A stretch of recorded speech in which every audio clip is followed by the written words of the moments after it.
Hi, welcome again to our channel. In our last episode, we spoke about tithing deception, what your pastor will not tell you. In that episode, I gave you clear reasons why tithing is not lawful in the scriptures. In the Christian scriptures and in the Christian religion. We saw that it was a rule made for the Jews, for the Israelites, by the God of the Israelites only. It was a rule which is not binding according to Christian scriptures on Christians. And it's a rule not applicable to other peoples of the world. It's an entirely Jewish thing, an entirely Israelite thing, according to the Bible. And we also saw clearly that the Bible said that Christians are not bound by the law, that the law is gone, is finished, is obsolete, and that those who are following the law are under a curse, and that blessings, justification, success, prosperity, all these will come to people who believe in Christianity, who are Christians. All these things will come to them by faith in Jesus, by grace. All right? So, that is enough to actually end the debate on this matter. But I want to go today into the law of tithing itself, like I promised, for the avoidance of doubt, to make it clear that even if we are to follow the law, that the church is not following that law, that the church is actually working contrary to the law. I'm talking about those who are insistent on collecting people's hard-earned money in the form of tithe. Now please, this video is for people who are interested in knowing the truth about tithing as contained in their own scriptures. If you don't want to know the truth, if you don't want to be bothered about it, then that's fine. It's your money you are spending or throwing away. But if you want to know truly what the law about tithing is, and the things your pastor won't tell you about this law, about this rule, please stay tuned. So I've called today's video the truth about tithing. Your pastor is robbing you. The truth about tithing. Your pastor is robbing you. And I'm talking about the pastors who are collecting and eating tithe money. I must give credit to some pastors and some churches who do not engage in this practice, who in fact condemn it as unbiblical and unlawful. So I give kudos to those few who stand on the truth about this matter. And for the others, I say to you now, if you are collecting tithe from your congregation under manipulation, under intimidation, under false pretenses, under threats, under blackmail, you are robbing the people. Yeah. No apologies. We saw in the last video. Please go and check that video out at the end of this one. We saw the last video that neither Jesus, nor his disciples, nor Apostle Paul, nor indeed the earliest Christians collected tithe. We also saw that this practice has been abolished across most countries by law, which means it's illegal to collect them. Unfortunately, in Africa, And the other places where people are very poor and struggling to survive, that pastors, some greedy pastors, are twisting their arms and intimidating them and blackmailing them to paying them a 10% of their monthly income.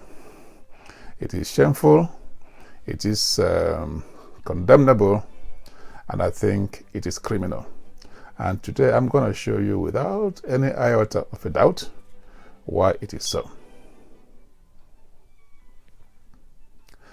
If you are a member of any church that collects tithe, you would be very familiar with this passage, Malachi 3:8. I cannot remember the number of times I've heard that. Malachi 3:8. Shall a man rob God? Yet you rob me. Oh, how do we rob you? In tithes and offerings, you rob me. Bring all your tithes into the storehouse and see how God will bless you. Now, you will think that passage is the be all and end all on tithing. I used to think so. And by the way, I used to pay that stuff, I used to give that I used to fall for that trick. The guilt they put in you, the fear they put in you, the intimidation, the moral blackmail they put in you. How can you possibly rob God? So you comply, you begin to pay. But good news for you, you don't have to give them that money. They have no right to collect that money. In fact, they are the ones robbing God and robbing the congregation.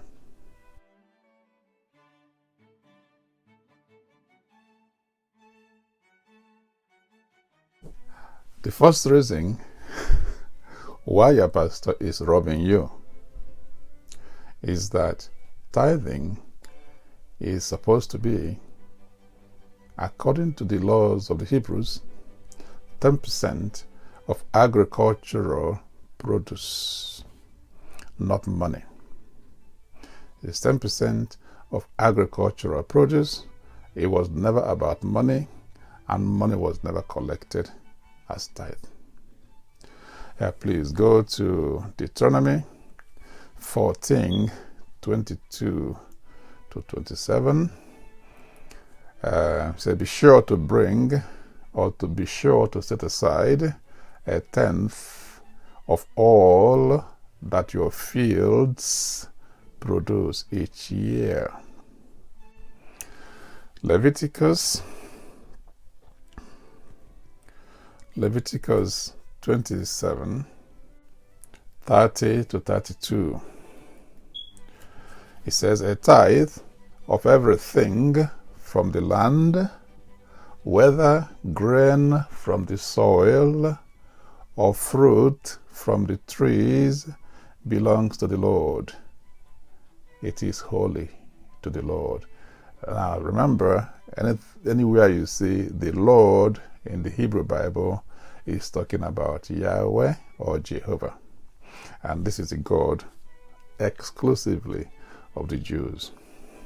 So money, gold and silver were not accepted, and those that engaged in non-agricultural business were not required to pay anything from the proceeds of that business. As a matter of fact, those who are unable to bring 1/10 from the produce of their land or from the produce of their livestock will have to pay a penalty. If they're bringing money, they have to pay a penalty, a 5% extra on top of the 10%. Leviticus 27:31 says, whoever would redeem any of their tithe must add 1/5 of the value to it. So if they penalize you actually for bringing money instead. And when Jesus was quoted as making reference to tithing, he said to them, "Woe to you, teachers of the law and the Pharisees, and hypocrites! You give a tenth of your spices, mint, dill, and cumin, while neglecting other things like justice, like mercy and faithfulness." They will tithe the least of the agricultural produce, and it's never about money. So tithe is not about money, wasn't about money, not payable from income from other things other than agriculture. As a matter of fact, it was actually supposed to be the process of the land of Israel, because it was the so-called promised land. Effectively, produce from other places aside from Israel actually wasn't supposed to be tithable. So money, not out of it. I am sure if you take your plantains and oranges and your mangoes and your yams to your pastor, he will say, "No, I'm not having that. I want your money. I want cash." So the first thing that is not about money. It's about the produce of the land, namely agricultural produce, plants, and livestock. Full stop.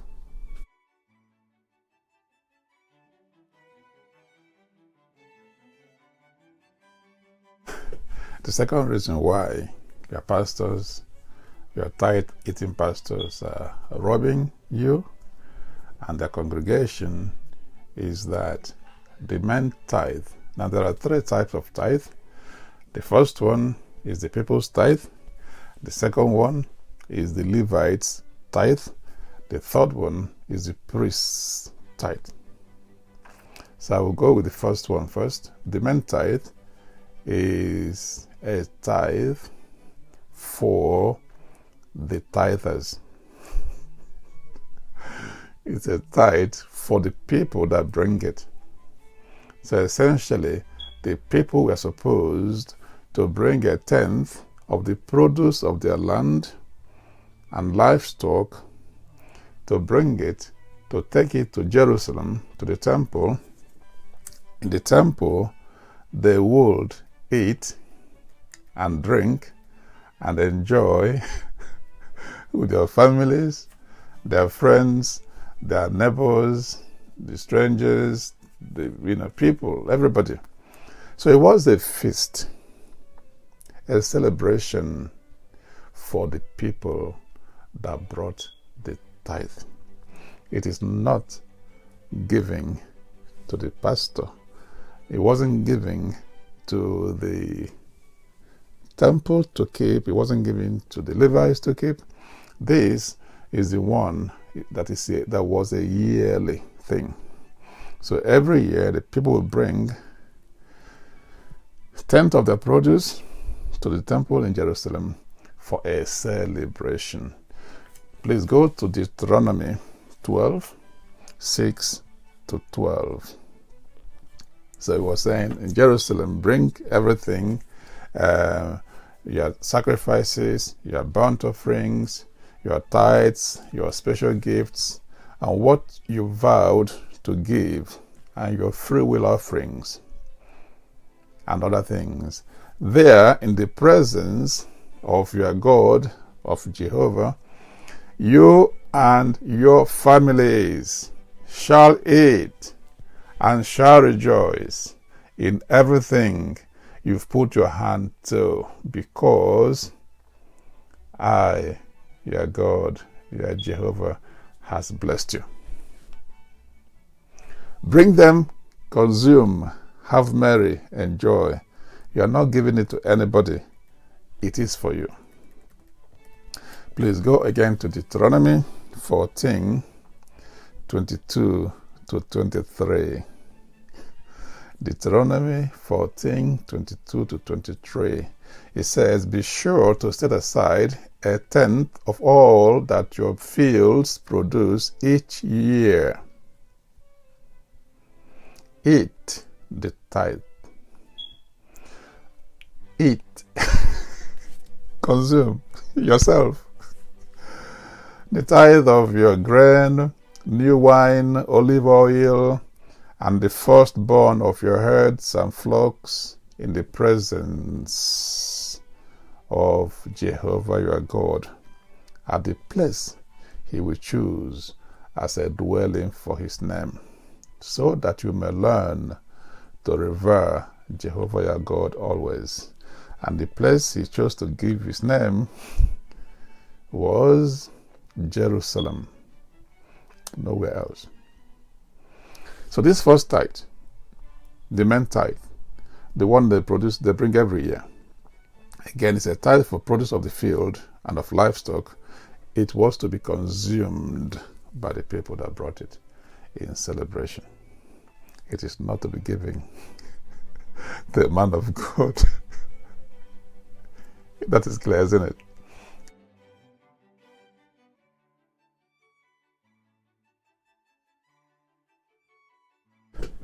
So, the yearly tithe belonged to the people, who brought it, not for the Levites. The second type of tithe was the Levites' tithe. And this was a tithe for the Levites. Now, the Levites, I'm sure you know, are those people who are part of the tribes of Israel, according to the Bible, who were dedicated to the service of Jehovah as priests and chief priests.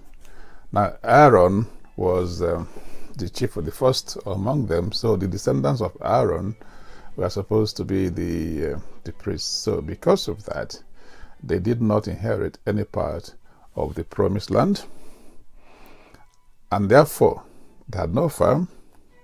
They couldn't produce anything, any food on any land. Because of that, they were told, the Israelites, to bring every 3 years, a tenth of the produce of their fields, and they will bring this to the towns where there are synagogues, and they will put them in the storehouses of the synagogues for the benefit of the Levites. In addition to that,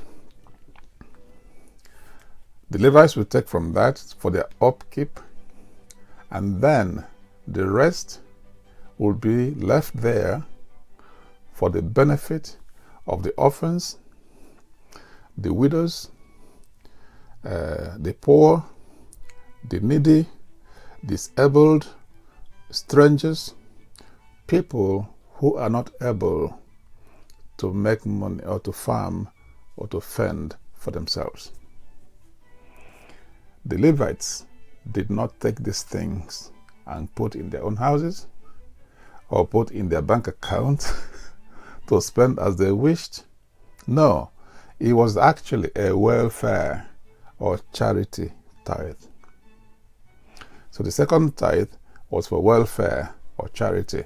See Deuteronomy, please. Deuteronomy 14, 28 to 29.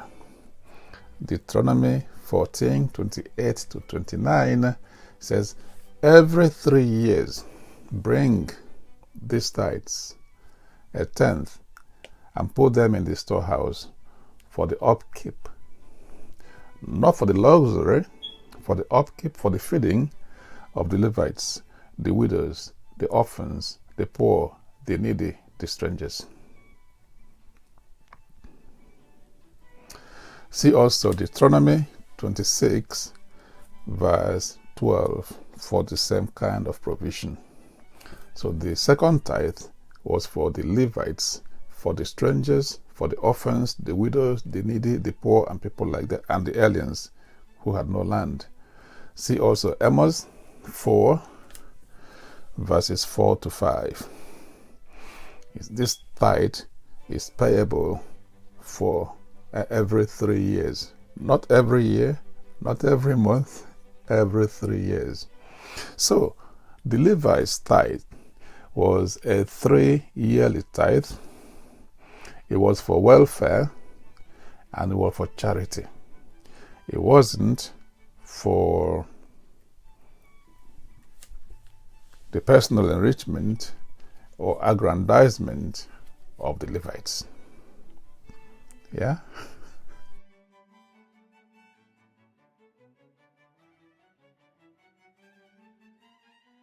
So the Levites tithe, yeah, the one payable 3 years, every 3 years, surely the pastors can collect that.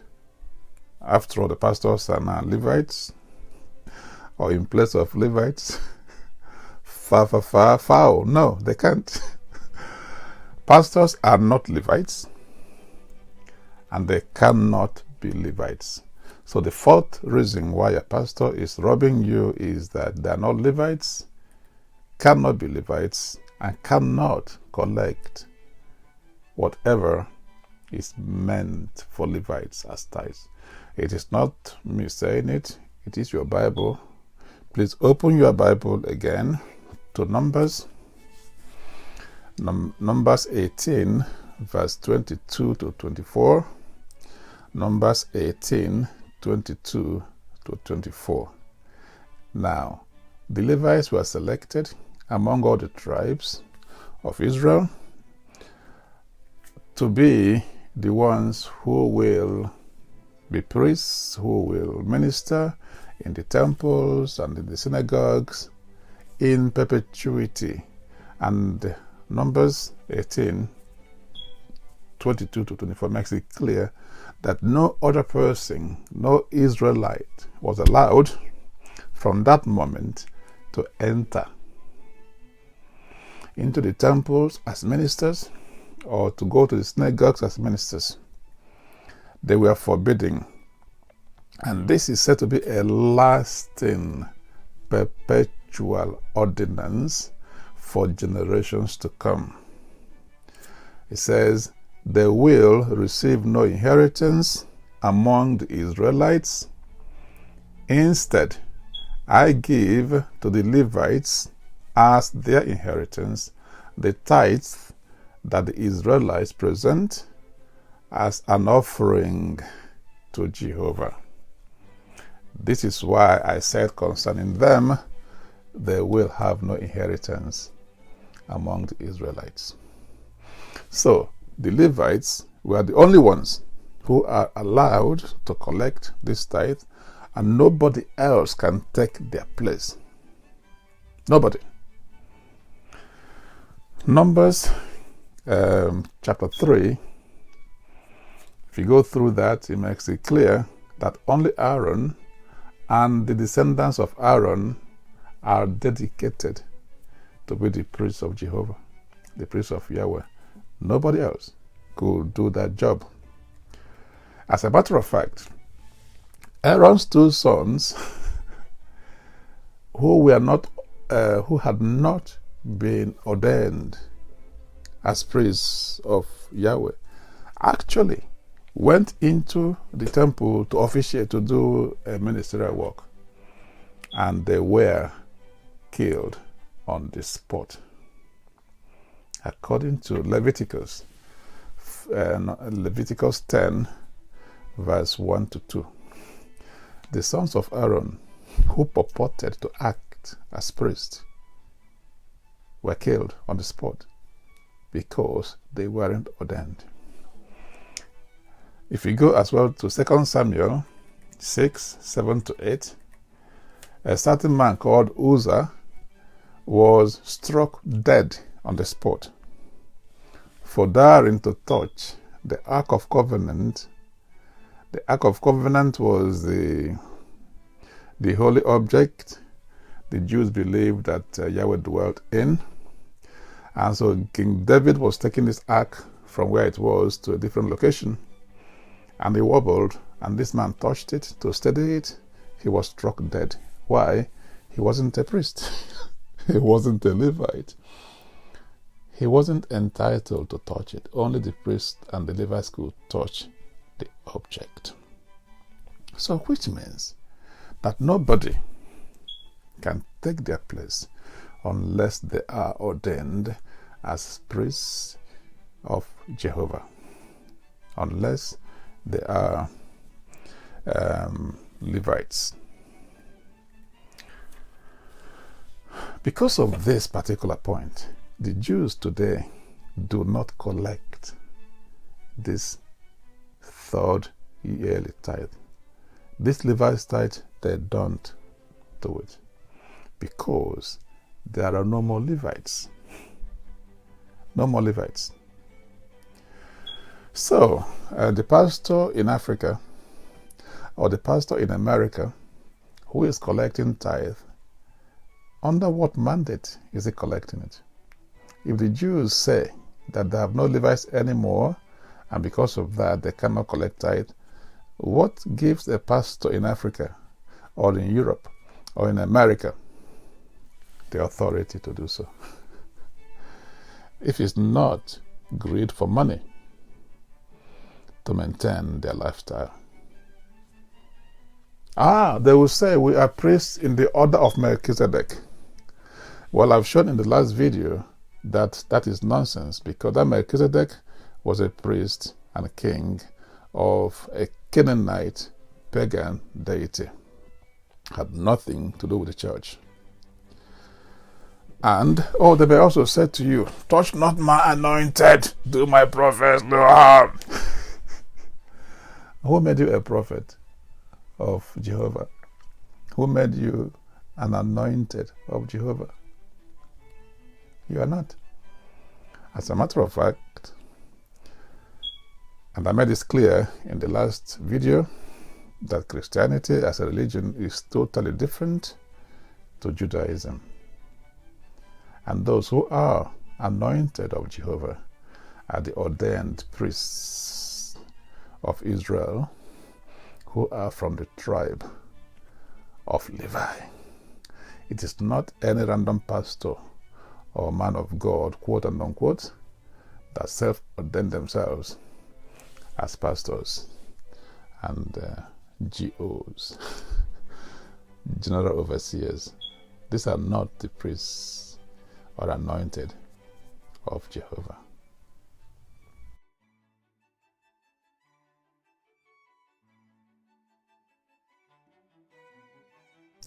So, our pastors have no right to collect the people's tithe. That is for the people to eat, to consume and celebrate yearly. They have no right to collect the second tithe, which is for the priests, for the Levites and the priests, for the Levites. And this is was collected, not anymore, by the Jews every 3 years. The other tithe, the last one, is the priest's tithe. Now, the priests are those who are ordained to actually work as priests, including the chief priest who officiate in the temples. Now, not all Levites are priests or ordained. The ordained ones among them are the priests, but the rest of the Levites who are not ordained, they are still Levites because they belong to that tribe and had no inheritance. So the priests among them are the ones that will receive the priest's tithe. And this happened this way, that every 3 years, when the Levites get their tithe, the tenth of the tithe, the tenth of the produce of the people, they will now, from that tenth they received, put aside a tenth for the priests.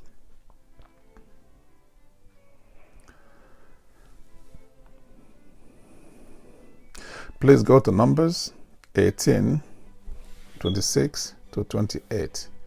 Numbers 18, 25 to 28. So, Moses was saying to the people that the Levites should bring out of what they received as a 3-yearly tithe, and out of this they should give to the priests. Now, this particular tithe is just a tenth of a tenth. Yeah? So because the Levites received them, they're paying from what they received. and are paying them to the priests. And I've said earlier, only the priests of Jehovah, who are Levites, are entitled to collect this. It is not for the pastor. It is not for the church. I don't think it can be more clear than that. Pastors are not Levites.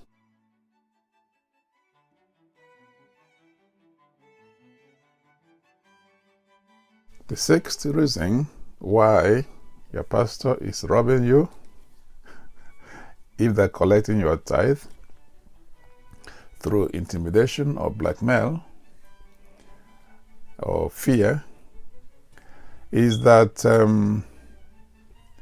tithe actually wasn't payable all the time. Now, I mentioned earlier, the first one, the people's tithe, payable every year. It is for the people to go and consume. They don't give to anybody. It's enjoyment for them. Then the Levites tithe, they pay every 3 years. And then every 7th year, there was what they called a break in tithing. They call this the Sabbath year. That year, no farming, no agriculture. And because of that, whatever is produced in the field, whatever grows in the field, the people will keep for themselves. For example, the fruit trees, whatever they produce, whatever you've planted before then, you don't give it to anyone. So the seventh year is called the Sabbath year.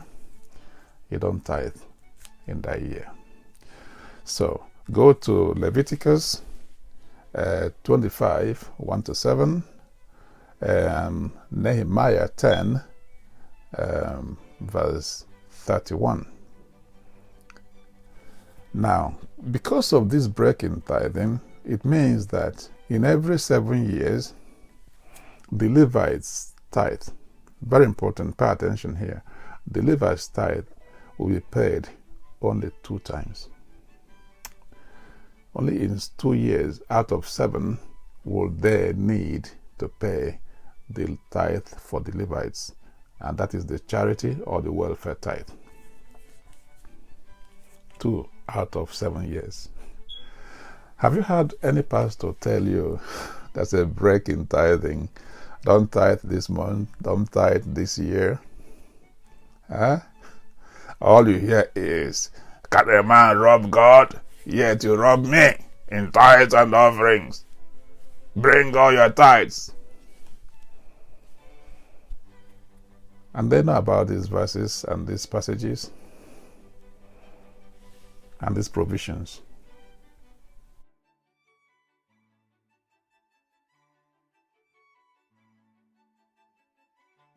The 7th reason why the pastor is robbing the people blind when it comes to tithe. Now, I'm not laughing. I'm actually very serious and angry about this, because in the midst of poverty, where people are struggling, and these guys are squeezing them out of the little they have, it is criminal. The church is not the place of tithe. The church is not the place of tithe. Now, the first tithe, the people's tithe, the only place according to the Bible where it should be taken was Jerusalem. Only, no other place.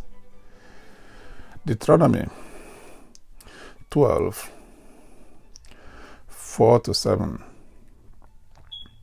said they mustn't take this any other place. They must go to the place where Jehovah has put his name as the place to be, and there they will consume, rejoice, celebrate, and worship their God there. No other place. Because of this, the Jews today do not do tithing. The biblical tithe, they don't do it because there's no Jerusalem temple anymore. See also Deuteronomy 12, 13-14. Deuteronomy 13-14. It is short, so I will read it. He said, be careful not to sacrifice your burnt offerings anywhere you please. Offer them only at the place the Lord will choose, i.e. Jehovah will choose, in one of your tribes, and there observe everything I command you. The place that Jehovah has chosen, according to the Bible, was Jerusalem. To make this abundantly clear, Deuteronomy 14:24-27 says, if Jerusalem was too far from a particular family or a particular person to carry their goat or their sheep or their yams or their produce from the farms, if it's too far and inconvenient to carry, they should sell the produce in where they live, take the money. When they get to Jerusalem, they will buy the goat, the sheep, or whatever animal or food or plant or produce they want to eat in the place, and they will bring it there and eat. Telling you again with emphasis that money was not the purpose. They must take to Jerusalem their produce, and there they will consume it. That was the only place. The second tithe, the Levites or charity tithe, they can take in their towns and synagogues where they lived in Israel. Not in Nigeria, not in Ghana, not in New York, not in London, not in anywhere else apart from the towns of Israel. Churches are not the temple in Jerusalem and can never be. And the towns where the synagogues are located for the Levite tithe are not the towns and cities in Africa or USA or Latin America or Europe.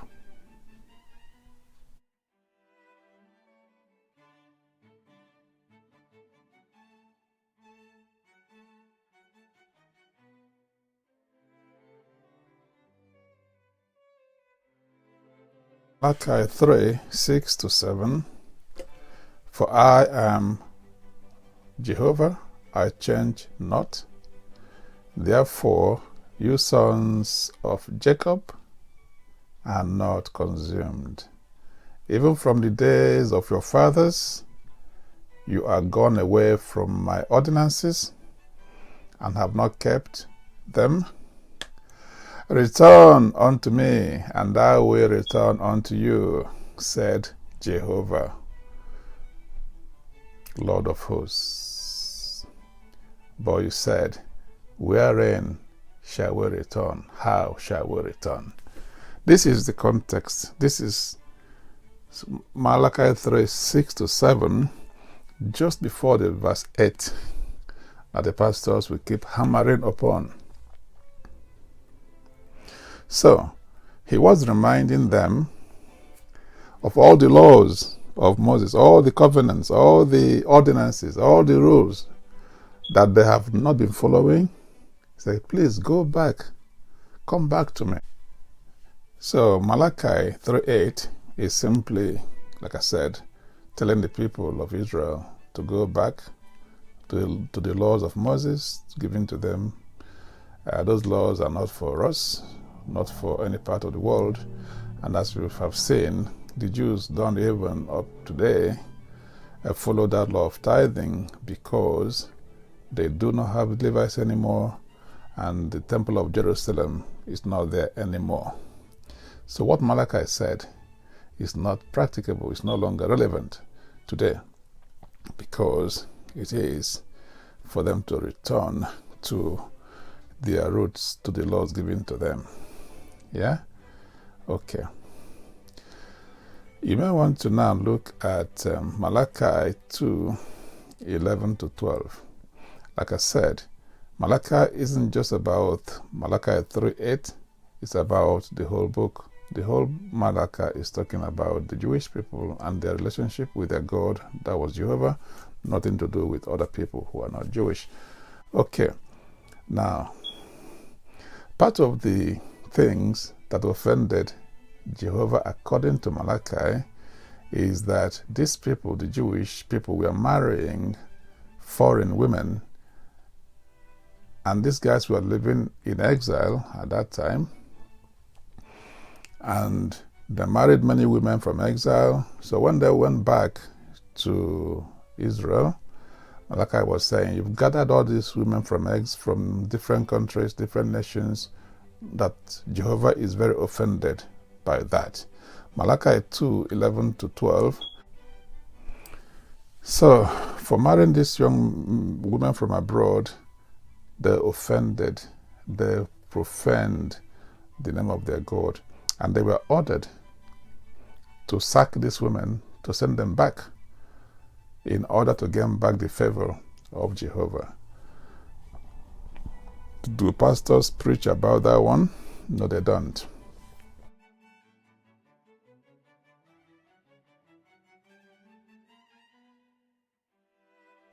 The ninth reason why your pastor is robbing you on matters of tithing is that tithing is not in fact given to God, as they claim, as they shout.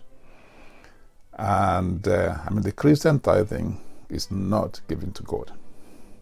It is simply given to the church and given to the pastor. Yeah? Because the only way to give to God is to give to the people in need, to help the poor and the needy. And that was why the Levites tithing in Jewish practice was a welfare tithe, because the Levites had no income, no money, no farms, no land, and then part of the tithe goes to feeding the poor, the widows, and things like that. So it's a charity. But the Christian tithing is not for charity, because the money goes to the church, goes to the pastor, and there's no accountability about how they use this money. They use them as they please. Now, the only way to give money to God, or to give something to God, is to give to those in need. Please go to Matthew 25, 37-40. Matthew 25, 37-40. It says that on the last day, whenever that last day is, on the judgment day, the day of reckoning, according to the Bible, that people will be judged according to how they helped the needy.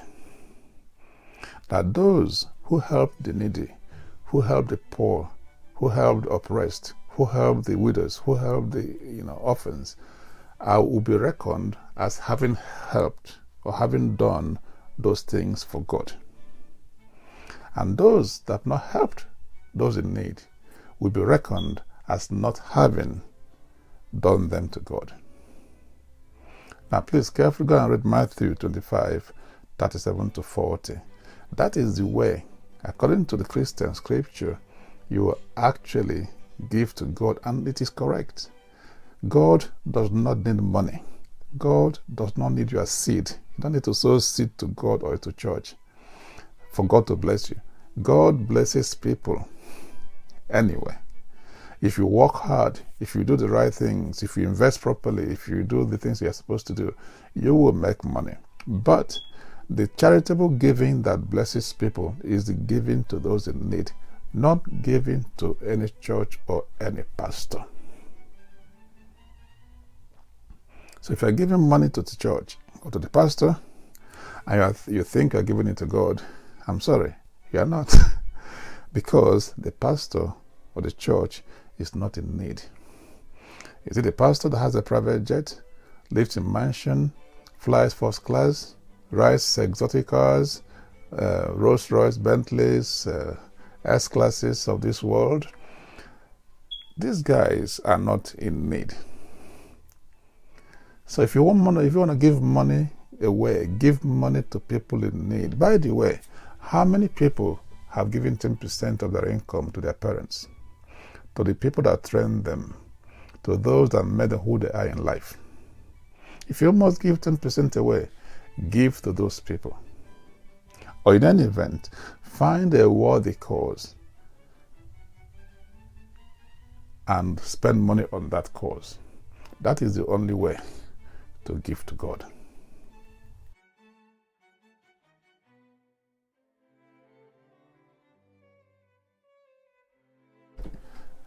Finally, the last reason, the 10th one I'm giving why the pastor is robbing you is because tithing makes them rich and makes the people poor or poorer.